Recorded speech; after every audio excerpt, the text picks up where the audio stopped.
Montana territory stretched wild and untamed in every direction, a land of dramatic contrasts, where snow-capped peaks touched endless sky and dense pine forests gave way to valleys so green they seemed impossible. It was beautiful and brutal in equal measure, a place that demanded respect from anyone who hoped to survive its extremes. Clara Whitfield had learned to respect this land the hard way. At 14, she had already buried both parents, her mother to pneumonia 3 years ago, her father to a grizzly bear attack just 6 months past. She now lived alone in the cabin her father had built deep in the wilderness, 20 miles from the nearest settlement of Timber Ridge and 40 from anything resembling a real town. The cabin sat in a clearing surrounded by towering pines, with a creek running cold and clear just 50 yards away. Her father had chosen the location carefully, protected from the worst winds by the surrounding forest, close to water, with good sight lines to spot approaching danger. He had taught Clara everything he knew about trapping, hunting, fishing, reading weather signs, and surviving the brutal Montana winters that could last 6 months. When he died, the neighbors in Timber Ridge had expected Clara to sell the cabin and move to town, perhaps work as a seamstress or hired help for one of the families there. But Clara had refused. This cabin held every memory of her parents. More importantly, she knew how to survive here. She had her father's traps, his rifle, his accumulated knowledge now living in her capable hands. Moving to town meant depending on others' charity, working for wages that barely covered food, losing her independence. So Clara had stayed, and through spring and summer she had proven she could manage. She trapped beaver and marten, selling the pelts when she made her monthly trips to Timber Ridge. She tended a small garden, preserved food for winter, maintained the cabin and its defenses. People in town thought she was foolish or stubborn or both, but they couldn't deny she was surviving. It was early autumn when everything changed. Clara was checking her trapline along the creek, a routine she followed every 3 days. The morning was crisp and clear, with frost still clinging to shaded areas and her breath visible in small clouds. She moved quietly through the forest, reading signs the way her father had taught her: broken branches, disturbed earth, animal tracks in soft ground. She was approaching her 7th trap when she heard something that made her freeze. It was a sound so faint she almost missed it, a low groan of pain, distinctly human, coming from somewhere ahead and to her right. Clara's hand moved instinctively to the knife at her belt. Being alone in the wilderness made caution not just wise, but essential. Moving carefully, Clara followed the sound through dense underbrush. What she found made her stomach turn. A man was tied to a pine tree, his arms pulled behind him and bound with rough rope, his legs similarly secured. He was native. Lakota, she thought, based on what little she'd learned from her father about the different tribes. His clothing was torn and stained with blood from multiple wounds. His head hung forward, and he appeared barely conscious, but it was the scene around him that told the fuller story. Boot prints everywhere, the remains of a campfire, empty whiskey bottles.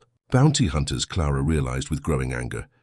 She'd heard about them in Timber Ridge, men who captured native people and turned them in for bounties offered by the army or territorial authorities. Some were former soldiers, others were simply opportunists seeing profit in human suffering. They had clearly camped here, probably celebrating their capture, drinking heavily, and then they'd left him tied to this tree. Maybe they'd been called away by some opportunity, or maybe, and this thought made Clara's blood boil, they'd simply abandoned him to die slowly while they collected bounties on other captives. Either way, the warrior had been here for at least a day based on the condition of the campsite. Tied and unable to move, his wounds untreated. Clara stood frozen, her mind racing through options and consequences. The safe choice was obvious. Walk away, pretend she'd never seen this. Return to her trapline and her isolated life. Getting involved with a captured warrior could bring nothing but trouble. The bounty hunters might return. The army might learn she'd interfered. The warrior himself might be dangerous once freed. But as Clara stood there reasoning through all the sensible arguments for doing nothing, she kept coming back to one unavoidable fact. This was a human being suffering, and she had the power to help. Everything her father had taught her about integrity, everything her mother had modeled about compassion, everything she knew about herself said that walking away would be wrong. Clara approached carefully, speaking softly so as not to startle the warrior, if he was conscious. Up close, she could see he was young, probably early 20s, with strong features now twisted in pain. His wounds looked several days old, gunshots to his shoulder and thigh, poorly bandaged, and showing signs of infection. The ropes binding him were so tight they'd cut into his wrists, leaving raw, bleeding marks. She pulled out her knife and began cutting the ropes, working quickly but carefully. The warrior's eyes opened as she worked, dark and clouded with pain and fever.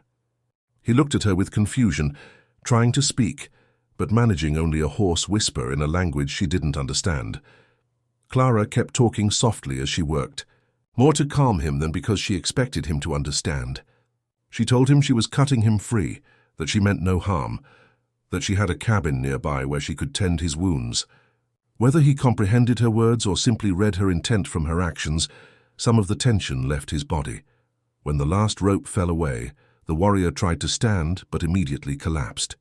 Clara caught him as best she could, though he was far larger and heavier than her. She managed to ease him to the ground rather than let him fall completely.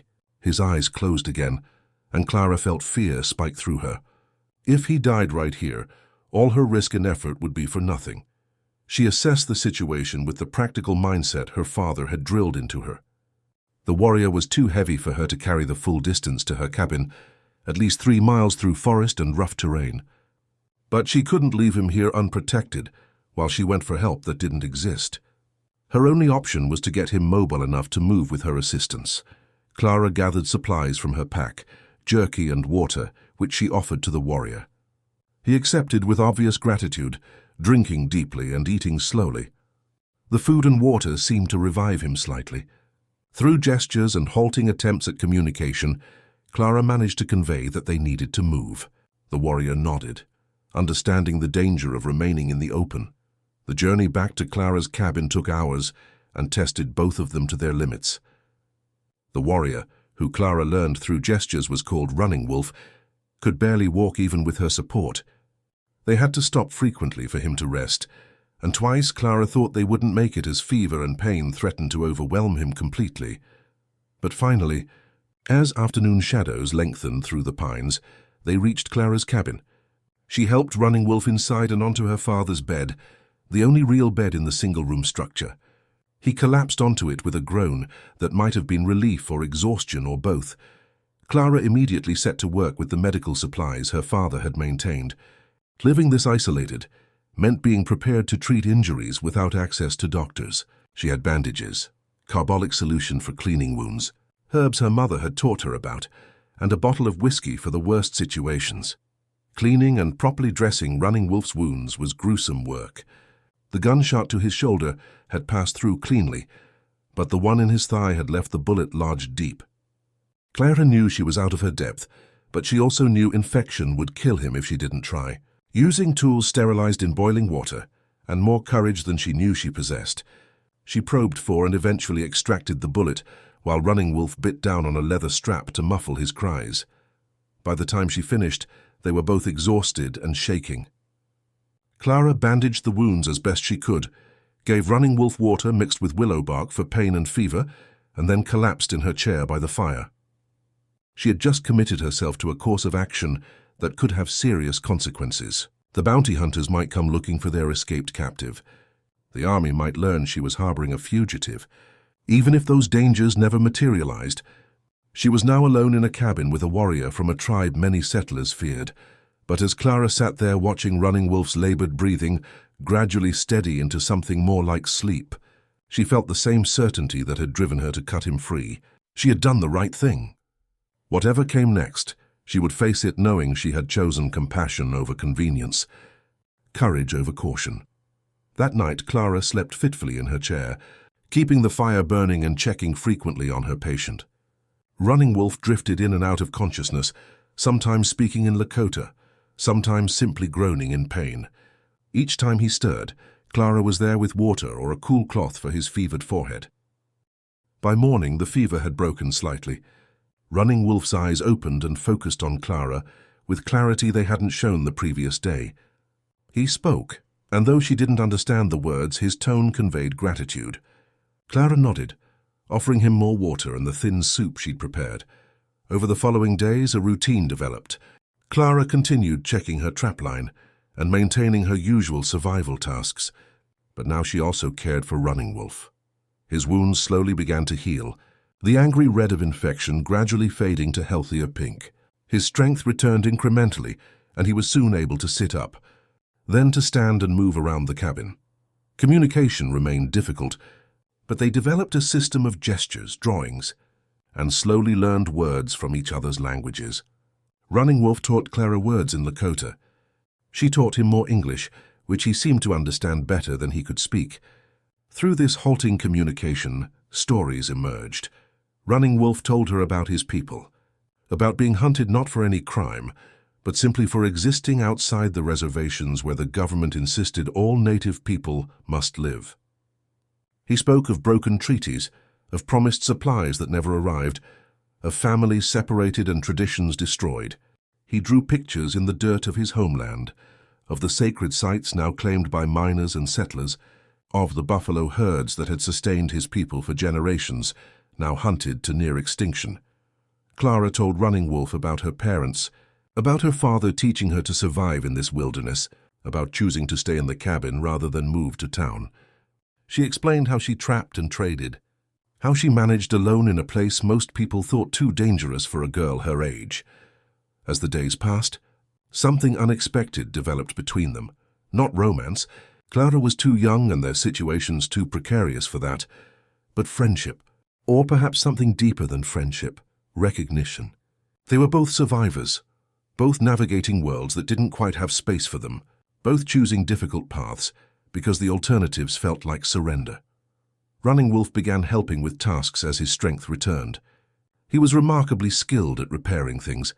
He fixed Clara's traps, reinforced weak spots in the cabin walls, improved the efficiency of her smoking rack for preserving meat. In return, Clara shared her food and shelter, asked nothing of him except that he heal and survive. 2 weeks after Clara had cut Running Wolf free from that tree, she returned from checking traps to find him standing near the cabin window, his posture tense and alert. He gestured urgently for her to come look. Following his gaze, Clara saw what had alarmed him. Riders, multiple horses moving through the forest toward her cabin, still distant, but definitely approaching with purpose. Clara felt her stomach drop.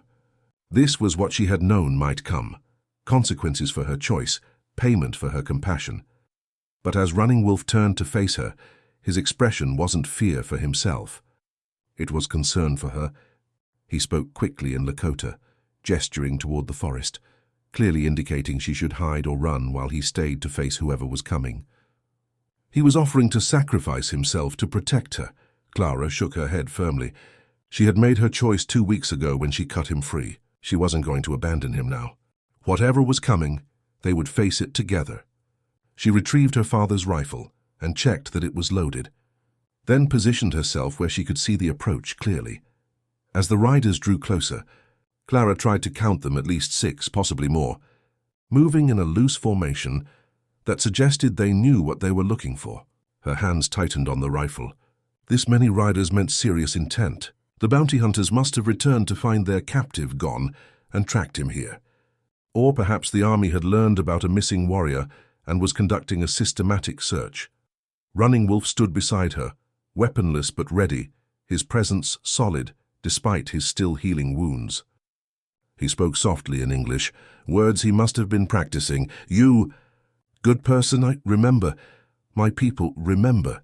Clara didn't fully understand what he meant by that last part, but there was no time to ask.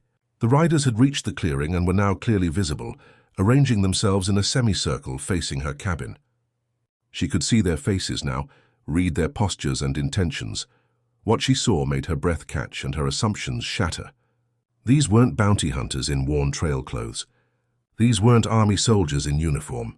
These were Lakota warriors on painted horses, weapons visible but not raised, sitting motionless and watching her cabin with expressions she couldn't quite read. And at the front of the group, on a magnificent black horse, sat an older warrior whose bearing and decorations marked him as someone of high importance.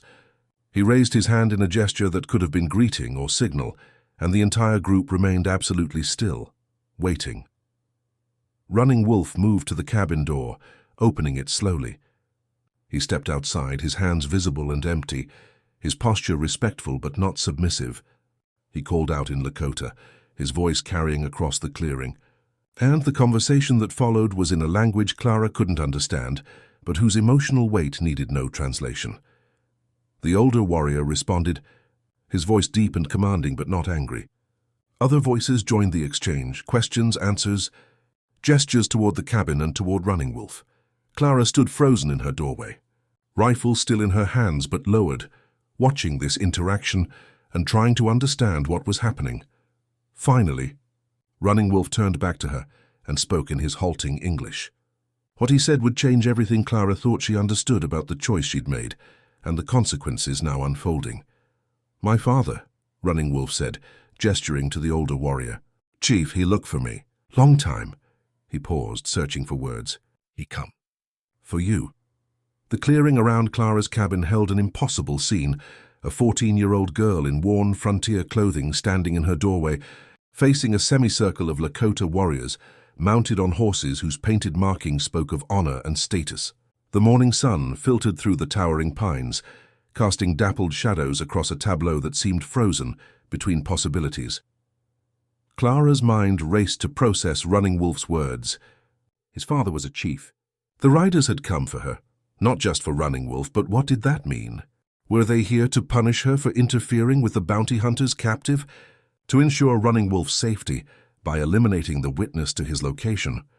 Or, and this possibility seemed strangest of all, had they come for some other reason entirely? The older warrior, Running Wolf's father, dismounted with fluid grace despite what must have been considerable age. His weathered face bore the marks of a life lived largely outdoors, and his eyes held intelligence and authority. He approached slowly, his hands visible and empty, stopping at a respectful distance from Clara's cabin. He spoke in Lakota, his voice measured and formal. Running Wolf translated haltingly, his English improving with necessity but still limited. What Clara pieced together from the translation made her heart pound with a mixture of fear, confusion, and something else she couldn't quite name. The chief explained that when Running Wolf had failed to return from a hunting expedition 3 weeks ago, a search had begun immediately. They found evidence of the ambush by bounty hunters, tracked the trail to where Running Wolf had been held captive, and discovered signs of his escape or rescue. But the trail had gone cold in this vast wilderness, and they'd been searching systematically, asking questions in settlements, looking for any sign. 2 days ago, a trapper passing through Timber Ridge had mentioned seeing a young woman living alone in the wilderness who had recently traded pelts but seemed nervous and distracted, unlike her usual confident demeanor. The trapper had thought nothing of it, but when word reached the Lakota searching for Running Wolf, they recognized a possible connection. They had come not with war plans, but with questions. And what they found, their chief's son alive, healing, in the care of this isolated girl, told them everything they needed to know about who Clara was and what she had done. The chief spoke again, longer this time, with Running Wolf struggling to translate but managing to convey the essential meaning. The older man was thanking Clara. He was acknowledging that she had saved his son's life at considerable risk to herself. He recognized that she lived alone in dangerous territory, that helping Running Wolf could have brought terrible consequences, that she had chosen courage and compassion when it would have been safer to do nothing. And now, the chief said through Running Wolf's translation, he had come to ensure her safety and to offer recognition of the debt his family and his people owed her. Clara felt tears prickling her eyes, despite her efforts to maintain composure. She had expected anger, confrontation, perhaps even violence. She had not expected this formal acknowledgement, this gratitude expressed with such dignity and ceremony. She struggled to find words adequate to respond. Before she could speak, movement at the edge of the clearing caught everyone's attention. More riders were approaching, but these came from the direction of Timber Ridge, and their appearance was distinctly different. Clara recognized Sheriff Morrison leading a group that included several men from town, all armed and looking grimly determined. The sheriff and his party stopped abruptly when they saw the scene before them, the Lakota warriors, the chief standing near Clara's cabin, Running Wolf visible in the doorway. Hands moved toward weapons on both sides, and the temperature of the situation shifted dangerously. Sheriff Morrison called out to Clara, his voice carrying both concern and command. He told her to step away from the cabin, to come toward his group, that they'd come because worried townspeople had reported seeing a large group of natives heading toward her homestead. He made it clear they'd come expecting to find Clara in danger and were prepared to rescue her. Clara felt the moment teetering on a knife's edge. The sheriff and his men saw what they expected to see, a girl in danger from hostile natives. The Lakota warriors saw armed settlers approaching with clear aggressive intent. Both sides were primed for conflict, needing only a spark to ignite violence that would serve no one. She made her choice instantly. Clara walked forward, not toward the sheriff but toward the space between the two groups. She positioned herself where both parties would have to go through her to reach each other, a human barrier, as fragile as it was brave.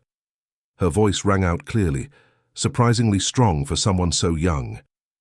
She told Sheriff Morrison and the men from Timber Ridge what had happened, finding Running Wolf tied and left to die, bringing him to her cabin, tending his wounds, earning his friendship. She explained that the chief and these warriors were Running Wolf's family, that they had come in peace to thank her, not to threaten her. Sheriff Morrison's expression shifted from concern to shock to something like disbelief. Several of the men with him began arguing, saying Clara must be confused or coerced, that she didn't understand the danger she was in. But the sheriff himself looked at the scene with more careful assessment, noting the formal arrangement of the warriors, the chief's dignified bearing, the lack of weapons drawn, Running Wolf's protective stance near Clara, rather than threatening one. The sheriff had survived decades on the frontier by reading situations accurately. What he saw didn't match the narrative of hostile warriors threatening a helpless girl. It looked more like a formal diplomatic meeting, with Clara somehow at its center. He called for his men to lower their weapons, though several protested. Then Morrison approached slowly, stopping near Clara, positioning himself as observer rather than aggressor. In careful, measured words, he addressed the chief directly, asking through gesture and simple English what was happening here. Running Wolf translated again, this time more carefully, with Clara helping to clarify when his English faltered. The story emerged in full. The bounty hunter's cruelty, Clara's rescue, the healing and friendship that had developed, the chief's search for his son, and the debt of gratitude that had brought this gathering to Clara's cabin. As the translation proceeded, Clara watched the sheriff's face reflect his internal struggle. Morrison was a fair man by frontier standards, but he operated within a system that viewed most native peoples as threats to be managed or removed. Finding his preconceptions challenged by this situation was clearly difficult for him. One of the townsmen, a rancher named Hicks who'd lost cattle in past raids, spoke up angrily. He argued that helping a fugitive warrior was illegal, that Clara should face consequences, that the chief and his men should be detained or driven off. His words found support among several others who saw the world through lenses of fear and past grievances, but others remained silent, watching Clara with expressions that ranged from confusion to reluctant admiration. Among these was Samuel Blackwood, whose daughter had been saved from drowning by Clara's quick action last summer.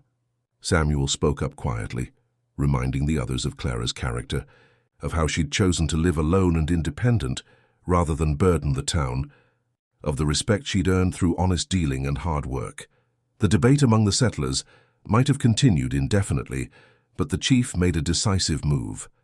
He walked directly to Clara, and when he stood before her, he did something that stunned everyone present. He removed a necklace he wore, a beautiful piece of worked leather decorated with beads, feathers, and a stone pendant carved with symbols, and placed it carefully around Clara's neck. Running Wolf explained that this was his father's way of formally adopting Clara into their family as his daughter, giving her the protection and status that came with being the chief's child. It was an enormous honor, rarely extended to anyone outside the tribe, never to a white settler as far as anyone present knew. The chief spoke solemnly, and Running Wolf translated each phrase with growing emotion. The chief declared that Clara would be known among the Lakota as "She Who Walks Between Worlds," a name that acknowledged her unique position bridging two peoples. He stated that any Lakota who encountered Clara would offer aid and protection, as they would to his own blood. He promised that she would never want for help if she needed it, that his people would remember what she had done and honor it always. Then the chief did something even more unexpected. He turned to Sheriff Morrison and the assembled townsmen and spoke directly to them through Running Wolf's translation. He acknowledged that Clara lived isolated and vulnerable, that her survival depended on being able to trap, trade, and move safely through territory that could be dangerous. He proposed an agreement. His band would ensure no harm came to Clara or her property from any Lakota, and in return, he asked that the settlers extend similar protection, that she be allowed to live as she chose without interference or punishment for her act of mercy. It was an extraordinary request, essentially asking the settlers to recognize Clara's autonomy and honor her choice, even though it had violated their laws and expectations.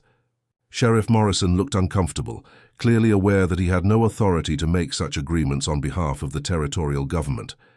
But Samuel Blackwood spoke up again. He pointed out that Clara owned her property legally, that she'd been supporting herself without troubling anyone, that she'd shown remarkable survival skills and moral courage. He argued that if the settlers couldn't protect a young woman choosing to show compassion to someone suffering, then what did their claims of civilization and superiority actually mean? Other voices joined in, debating both sides. The discussion grew heated, with fundamental questions about law, morality, and coexistence being argued in Clara's clearing by people who rarely thought deeply about such matters, but now found themselves forced to confront them. While the settlers argued, Clara noticed Running Wolf moving quietly toward his father. The two had a private conversation in Lakota, gesturing occasionally toward the cabin and the surrounding forest. When they finished, Running Wolf approached Clara with an expression she hadn't seen before. It took her a moment to recognize it as respect mixed with sadness. He told Clara that he needed to return to his people now.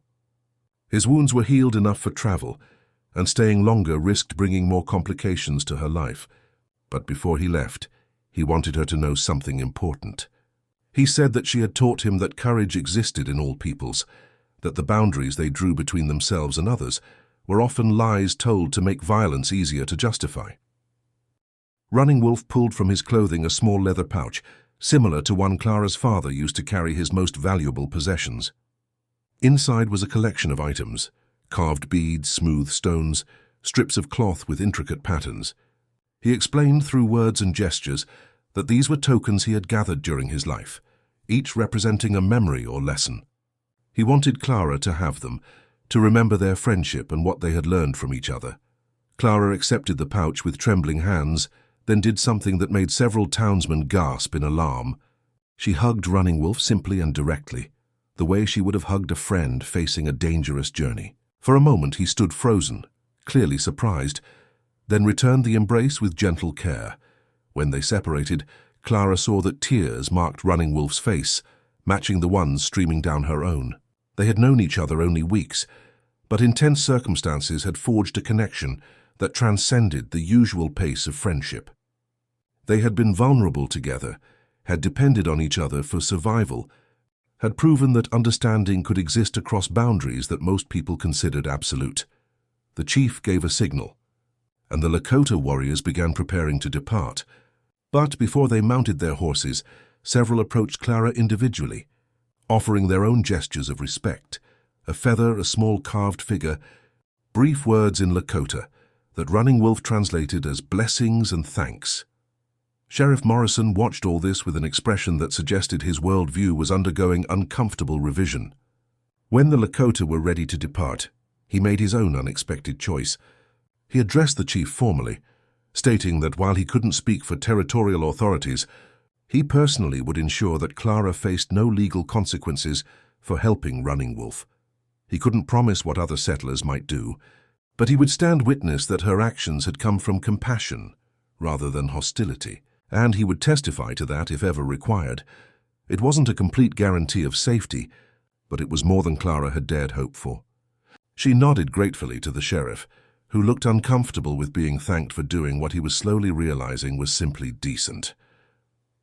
As the Lakota began riding away, Running Wolf turned back one final time. He called out to Clara in English, words he had clearly been practicing. You brave. You good friend. My people remember. Always. Clara raised her hand in farewell, watching as the riders disappeared into the forest. The clearing suddenly felt enormous and empty, the silence profound after so much tension and emotion. She was aware of the townsmen staring at her, of Sheriff Morrison's thoughtful expression, of the weight of the necklace the chief had placed around her neck. Samuel Blackwood approached her carefully, as if she might startle like a wild creature. He told Clara that she'd done something remarkable, something he didn't fully understand but recognized as important. He offered practical help, checking on her more regularly, ensuring she had sufficient supplies before winter, standing with her if anyone tried to cause trouble over what had happened. Others made similar offers, including some who had been arguing against her minutes before. Clara realized she was seeing a shift in how these settlers viewed her, no longer just the stubborn orphan girl insisting on impossible independence, but someone who had proven capable of things they hadn't imagined, whose choices challenged their assumptions about right and wrong. Sheriff Morrison suggested Clara come to town for a few days, at least until he was certain there would be no retaliation from bounty hunters or rogue elements who might have heard about the incident. Clara considered refusing, but she recognized the practical wisdom in his suggestion. She gathered essential items, secured her cabin, and rode back to Timber Ridge with the sheriff's party. The days that followed were strange. Clara stayed with the Blackwood family, sleeping in their daughter's room, and helping with household tasks that felt oddly constraining after her solitary life. News of what had happened spread through Timber Ridge and beyond, with each retelling adding or subtracting details, until Clara barely recognized her own story. Some people treated her as a hero, the brave orphan who'd saved a dying man and built a bridge between warring peoples. Others viewed her with suspicion or outright hostility, a girl who'd aided the enemy and might have endangered the entire settlement. Most fell somewhere in between, uncertain what to think but fascinated by the unprecedented nature of what had occurred. Clara endured the attention with as much grace as she could manage, but she longed for the simplicity of her isolated cabin. On the 5th day after returning to town, she was preparing to head back to her homestead when a messenger arrived with news that would complicate her life even further. A territorial official was coming to Timber Ridge to investigate the incident. There would be a formal inquiry into Clara's actions, into the circumstances surrounding Running Wolf's rescue, and into whether any laws had been broken that required prosecution. Clara would be required to testify, as would anyone else involved. Sheriff Morrison explained this development with clear frustration. He said that news of the gathering had reached more distant authorities, that some officials saw Clara's actions as precedent-setting and potentially dangerous.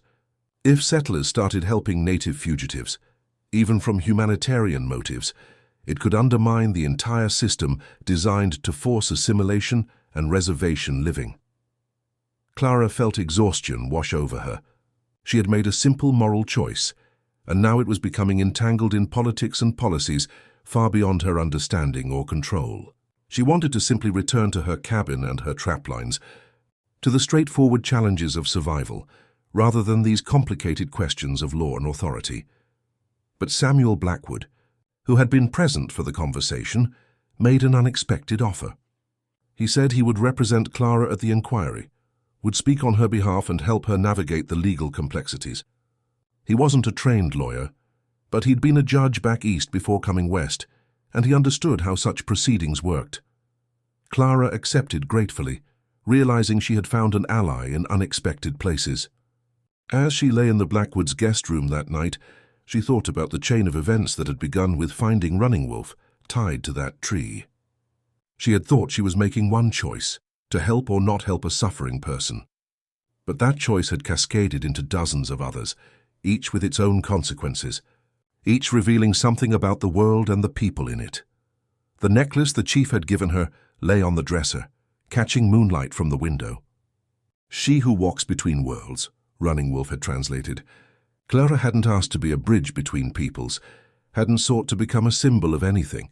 She'd simply tried to do what seemed right in the moment, but now she was discovering that individual choices, especially those made with courage during times of fear and division, never remained purely individual. They rippled outward, touching lives and challenging assumptions, forcing people to examine what they truly believed about justice, humanity, and how we treat those we've labeled as different or enemy. Clara didn't know what the inquiry would bring, what consequences she might still face. But she knew one thing with certainty. Given the chance to make that choice again to cut those ropes and help Running Wolf, she would do exactly the same thing. Some decisions were worth any price, because they defined who you chose to be in moments that mattered. And in the vast, complicated wilderness of Montana Territory, where survival was never guaranteed and trust was a dangerous luxury, Clara Whitfield had chosen to be someone who valued human life over law, compassion over caution, and courage over safety. Whatever came next, that choice was hers, and she would stand by it. The territorial official arrived in Timber Ridge on a cold October morning, when frost painted the landscape silver and breath hung visible in the air. His name was Edmund Carlyle, and everything about him, from his pressed Eastern-style suit to his meticulously trimmed beard to the way he carried himself, announced that he was a man of authority and education, distinctly out of place in this rough frontier town.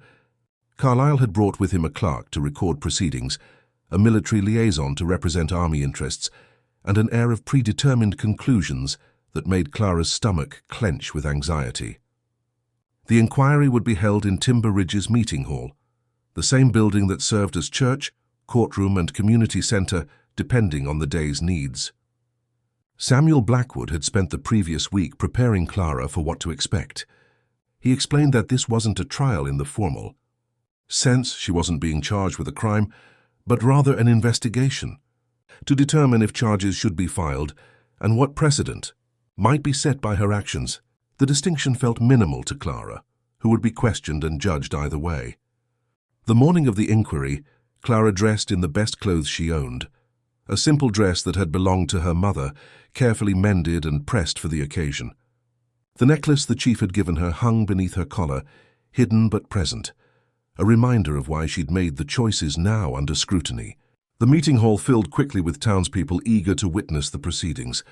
Sheriff Morrison was there, as were Samuel Blackwood and his family, several trappers and traders who knew Clara from her monthly trips to town, and various others whose interest ranged from supportive to hostile. Notably absent were any Lakota observers. Carlyle had made clear that this was a settler matter to be decided by settler authorities. Carlyle opened the proceedings with a formal statement about the inquiry's purpose. He explained in carefully chosen language that Clara's actions, while perhaps well-intentioned, had potentially violated territorial laws regarding aid to hostile natives, interference with legitimate bounty operations, and harboring fugitives from army custody. The inquiry would determine facts, assess motivations, and recommend whether prosecution should proceed. The first witnesses called were the bounty hunters, who had originally captured Running Wolf. 3 men testified, rough characters whose testimony revealed more about their character than perhaps they intended. They described ambushing Running Wolf while he hunted alone, shooting him when he tried to escape, and transporting him with the intent of collecting the bounty offered for captured Lakota warriors.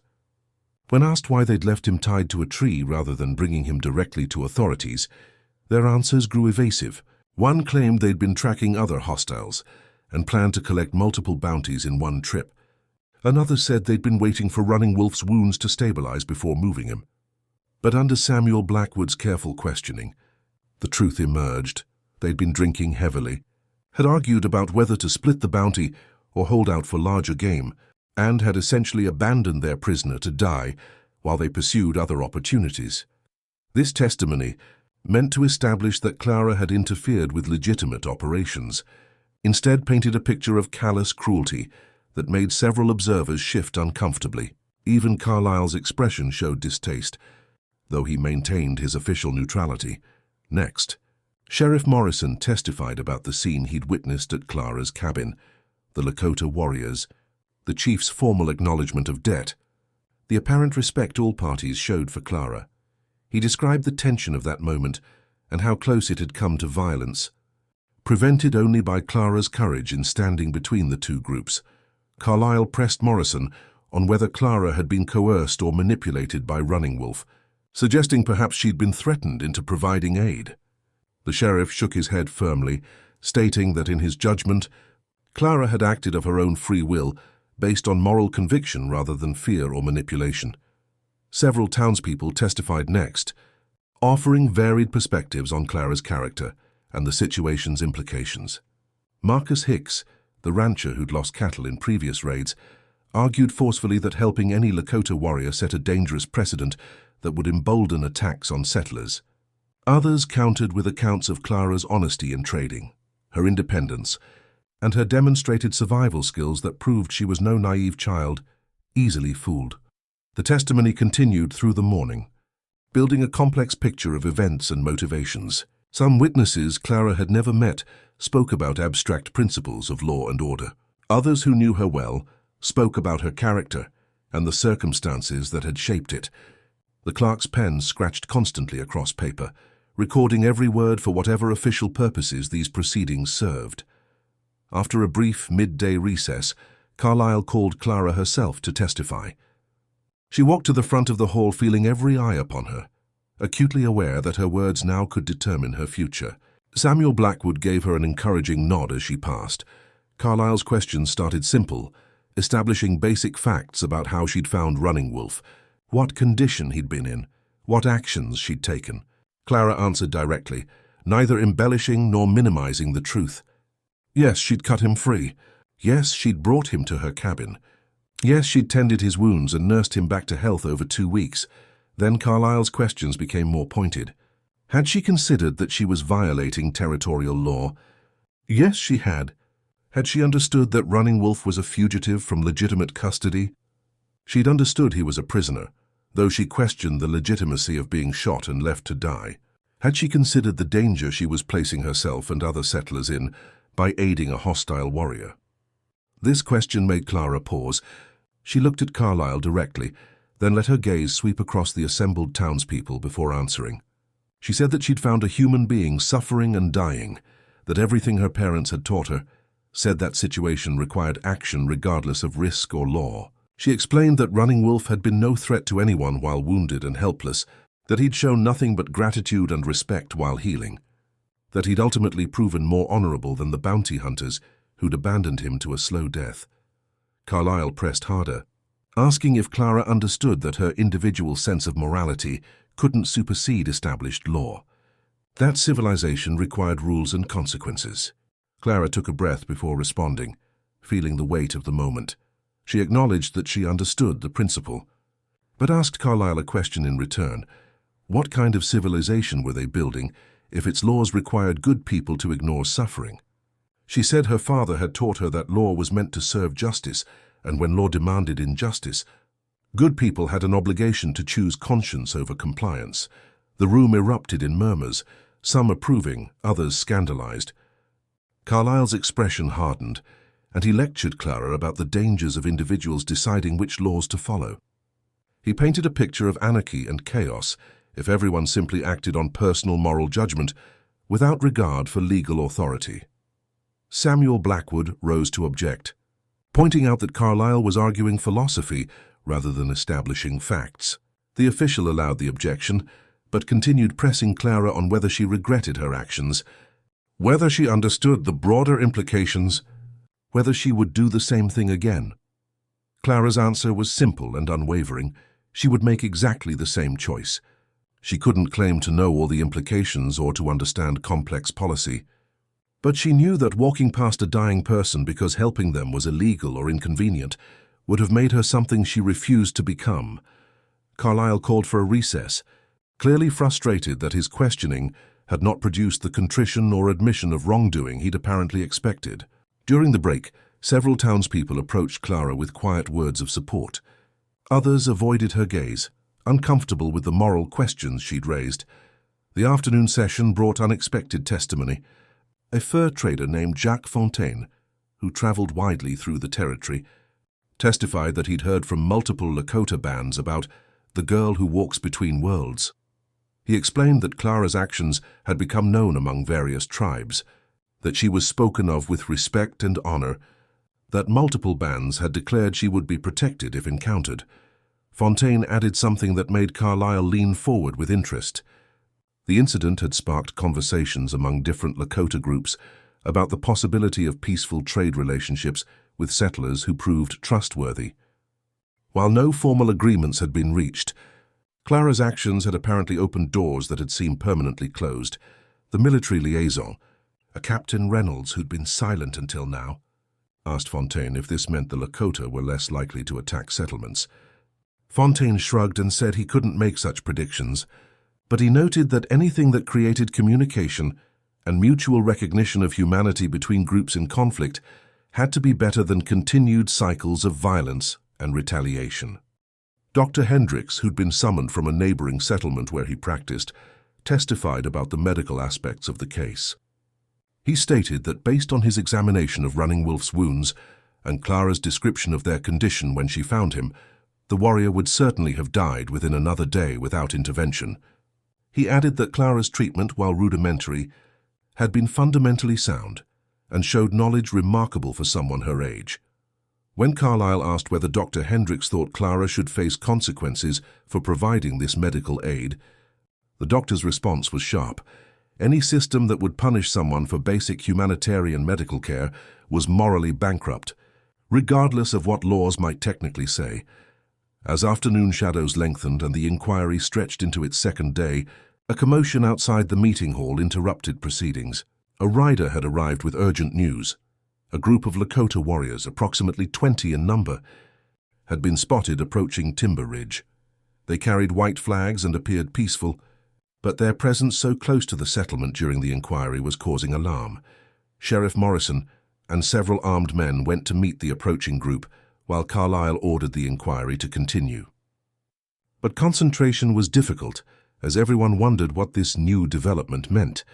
Were the Lakota coming to observe the proceedings they'd been excluded from? To demand Clara's release if things went badly? To make some kind of statement about her treatment? The answer came 30 minutes later, when Sheriff Morrison returned accompanied by 2 Lakota men. One was Running Wolf, healed and strong. The other was an older warrior who served as translator. Carlyle initially refused to allow them into the proceedings, but Samuel Blackwood argued forcefully that excluding testimony from the person most directly affected by Clara's actions was unjust and would undermine the inquiry's legitimacy. After tense debate, Carlyle allowed Running Wolf to testify, though he made clear this was highly irregular. Through the translator, Running Wolf told his story: the ambush by bounty hunters, being shot and captured, the days of suffering tied to that tree with wounds festering and hope fading. He described Clara finding him, her visible fear warring with determination, her choice to help, despite obvious danger. Running Wolf's testimony grew passionate as he described the 2 weeks in Clara's cabin, how she'd shared her limited food, tended his wounds, asked nothing in return except that he heal. He spoke of learning about her parents' deaths, her choice to live independently, her daily struggles to survive in harsh territory. He said he'd come to recognize in Clara a kind of courage his people valued highly, the courage to do right when easier paths existed. Through the translator, Running Wolf addressed Carlyle directly. Your laws say she did wrong. My people's values say she did what was honorable. Who is right? The answer is simple. Look at the result. Because of her choice I live. Because she helped me. My people remember that goodness exists even between enemies. Because she was brave. Maybe there is a small chance for something better than endless fighting. He paused, then added something that silenced the entire room. If your law punishes this, if you make her suffer for choosing mercy, then you teach everyone that compassion is foolish and cruelty is smart. Is that the lesson you want to teach your children? The question hung in the air, unanswerable and damning. Carlyle's face was unreadable, but his jaw was tight.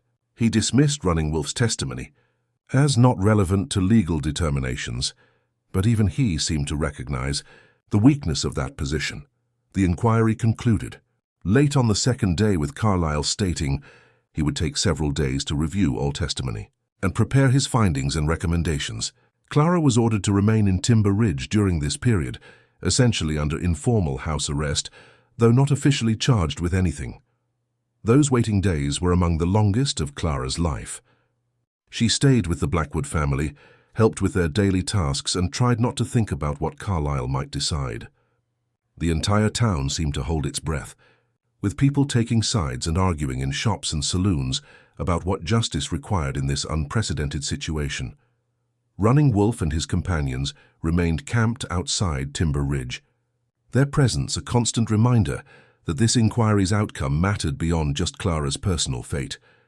They made no threats, engaged in no hostile actions, but their silent vigil added weight to every conversation about what should happen next.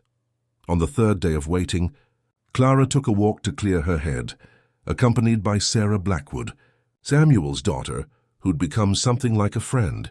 As they walked through town, they passed Hicks the rancher arguing with a group of men about whether Clara was a hero or a traitor. The argument grew heated, with Hicks declaring that if Carlyle didn't punish Clara, he'd make sure she understood she wasn't welcome in their territory. Sarah tried to hurry Clara past, but Clara stopped and faced Hicks directly. She told him simply that she understood his fear, understood that he'd lost things to raids and had reason to be angry.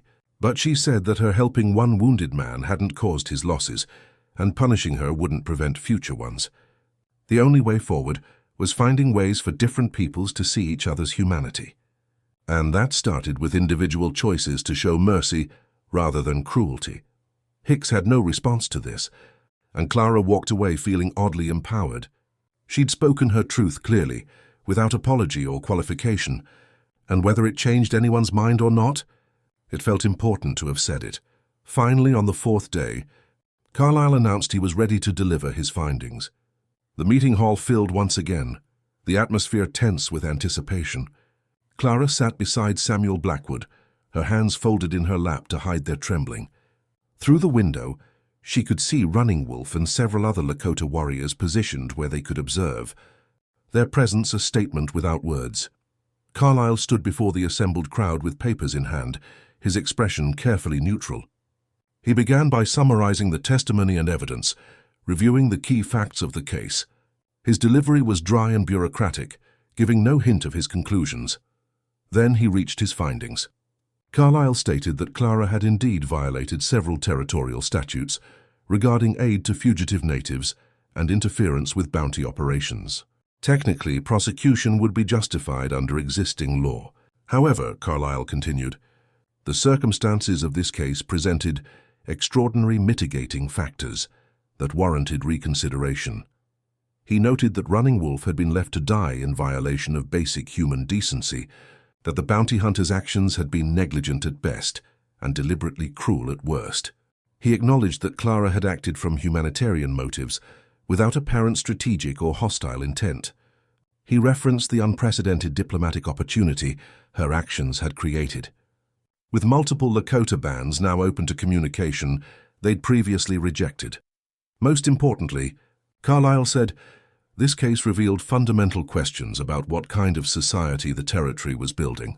Laws designed to force compliance through fear might achieve short-term order, but would ultimately fail to create the stable, just communities everyone claimed to want. Therefore, Carlyle announced, he was recommending no prosecution of Clara Whitfield. Instead, he was proposing that territorial authorities use this case to reconsider policies regarding treatment of captured natives and to explore whether formal diplomatic channels might be established with tribal leaders willing to engage in good faith negotiations. The hall erupted in reactions ranging from cheers to angry protests. Hicks and several others stormed out, declaring this was a betrayal of settler safety. But more people remained, and more of them seemed relieved or pleased than angry. Samuel Blackwood gripped Clara's shoulder, his eyes glistening with emotion. But Carlyle wasn't finished. He stated that while Clara would face no criminal charges, there would be conditions. She must agree to meet regularly with territorial representatives to facilitate communication with Lakota groups. She must allow her cabin to potentially serve as a neutral meeting ground if diplomatic discussions proceeded. And she must understand that while her individual case was being resolved favorably, the broader policies regarding settlers and native tribes remained in force. She was an exception, not a precedent. Clara stood and faced Carlyle directly. She stated clearly that she understood the conditions and would comply, but she wanted it recorded that she disagreed with laws that treated suffering human beings as enemies, to be controlled, rather than people to be understood. She said she'd continue living according to her conscience, and if that brought her before another inquiry someday, so be it. Carlyle's expression suggested he didn't appreciate her defiance, but he couldn't punish her for opinions, only actions. He concluded the inquiry officially, gathered his papers, and departed with his clerk and the military liaison, leaving Timber Ridge to process what had just occurred. Clara walked outside to find Running Wolf and his companions waiting. Through the translator, Running Wolf expressed satisfaction with the outcome and reiterated his people's commitment to honoring Clara as family. He said he would return to his band and share news of the inquiry's resolution, and that Clara should remember she had friends among the Lakota who would remember her courage.